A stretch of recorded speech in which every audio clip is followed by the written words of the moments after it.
اعوذ باللہ من الشیطان الرجیم بسم اللہ الرحمن الرحیم واتقوا فتنة لا تصیبن الذین ظلموا منکم خاصہ واعلموا ان اللہ شدید العقاب۔ اللہ کا قرآن کہتا ہے اس فتنے سے بچو جو خاص لوگوں کو نہیں پہنچے گا، سب اس کی زد میں آئیں گے۔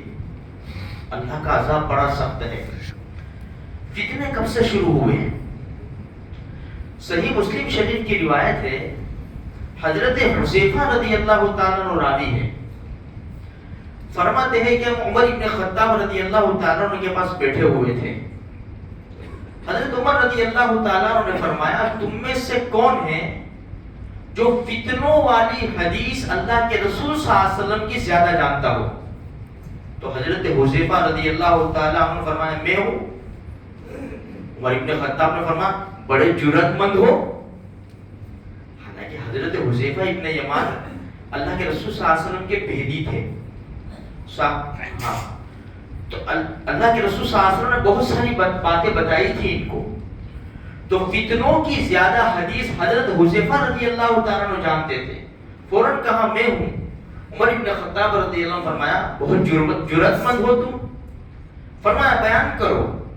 تو کہا کہ انسان کے لیے اس کی مال، اس کی اولاد، اس کے پڑوسی یہ فتنوں میں مبتلا کیا جائے گا، اس کی اور اس کا تدارک، نماز روزہ، نیکی بھلائی کا حکم کرنا، برائی سے روکنا، یہ عمر ابن خطاب رضی اللہ تعالیٰ عنہ فرمایا اس کے بارے میں نہیں پوچھتا، وہ فتنے بتاؤ جو پانی کے بارش کے موجوں کی طرح آئیں گے۔ حضرت حذیفہ رضی اللہ عنہ فرمایا امیر المومنین تمہیں اس سے کیا مطلب؟ تمہارے اور فتنوں کے درمیان ایک بند دروازہ ہے۔ حضرت حذیفہ رضی اللہ عنہ فرمایا بند دروازہ ہے۔ عمر ابن خطاب نے کہا وہ دروازہ کھولا جائے گا یا توڑا جائے گا؟ حضرت حذیفہ رضی اللہ تعالیٰ عنہ نے فرمایا وہ دروازہ توڑا جائے گا۔ تو عمر ابن خطاب نے فرمایا پھر تو بند نہیں ہو سکتا، کھلا ہوا دروازہ بند ہو سکتا ہے، توڑا ہوا دروازہ بند نہیں ہو سکتا۔ لوگوں نے حضرت حذیفہ سے پوچھا، صحابہ کرام نے، کیا عمر ابن خطاب جانتے ہیں؟ تو حضرت حذیفہ رضی اللہ تعالیٰ عنہ نے فرمایا وہ اس طرح جانتا ہے کہ کل جو آئے گا نا اس سے پہلے جو رات آنے والی ہے نا، جس طرح ان کو رات کے آنے کا یقین ہے اور جانتے ہیں، اسی طرح وہ فتنوں کو جانتے ہیں۔ پھر لوگوں کو ڈر لگا، یعنی صحابہ کرام کو، کہ حضرت حذیفہ سے پوچھے کہ اس سے کون مراد ہے؟ تو صحابہ کرام حضرت مسروق رضی اللہ تعالیٰ عنہ کے پاس گئے اور ان سے کہا کہ آپ پوچھو نے حضرت حذیفہ سے کون مراد ہے اس سے؟ تو حضرت حذیفہ رضی اللہ تعالیٰ عنہ فرمایا خود عمر ابن خطاب مراد ہے۔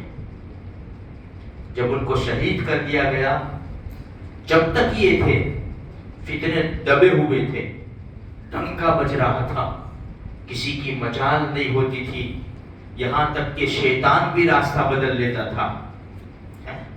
جب وہ شہید کر دیے گئے اس کے بعد عثمان ابن عفان رضی اللہ تعالیٰ عنہ کا دور آیا، بہت نرم مزاج تھے، پھر وہاں سے ان کی شہادت سے یعنی فتنوں کا دور چالو ہو گیا۔ آج بھی فتنوں کا دور شروع ہے میرے بھائیوں، اسی لیے فکر کرنی ہے۔ قرآن کہتا ہے یا ایھا الذین آمنوا علیکم انفسکم لا یضرکم من ضل اذا اہتدیتم۔ فکر کرو جو لوگ گمراہ ہیں وہ تم کو ہدایت سے نہیں ہٹا سکتے۔ ہم اپنے ایمان کی بہت فکر کریں کہ میرے اعمال کہیں ایسے تو نہیں کہ میرا ایمان سلب ہو جائے، میرا ایمان زخمی ہو جائے، میرا ایمان کمزور ہو جائے۔ اس لیے کہ یہی مسلم شریف کی روایت ہے، ایک زمانہ آئے گا صبح میں آدمی مسلمان ہوگا، شام کو جنازہ اٹھے گا کفر کی حالت میں، اور شام کو کافر ہوگا، صبح ہوتے ہوتے مسلمان ہو جائے گا، اور اپنے دین کو تھوڑے سے سامان کے بدلے میں انسان بیچ دے گا۔ اللہ ہماری حفاظت فرمائے۔ اس لیے میرے بھائی نیک اعمال میں لگے رہو. ایران توران کی باتیں چھوڑو, بحث و مباحثہ چھوڑو, آپس کے لڑائی جھگڑے چھوڑو. میرے بھائیوں بہت زبردست گھاٹی آنے والی ہے. کل قیامت کے میدان میں کوئی پوچھنے والا ہم سے نہیں ہوگا. ایک ہماری نیک عمل ہوں گے, ایک اللہ کے رسول صلی اللہ علیہ وسلم کی ذات اقدس کی سفارش کرنے والی ہوگی. ہم نیک اعمال میں لگے رہے, اللہ کے رسول سے محبت قائم کریں. محبت ہوگی نیک اعمال کے ذریعے, سنتوں پر زندگی گزارنے کے ذریعے. اللہ تبارک و تعالیٰ مجھے بھی, آپ کو بھی, سارے مسلمانوں کو دن رات کے فتنوں سے اللہ پاک حفاظت فرمائے.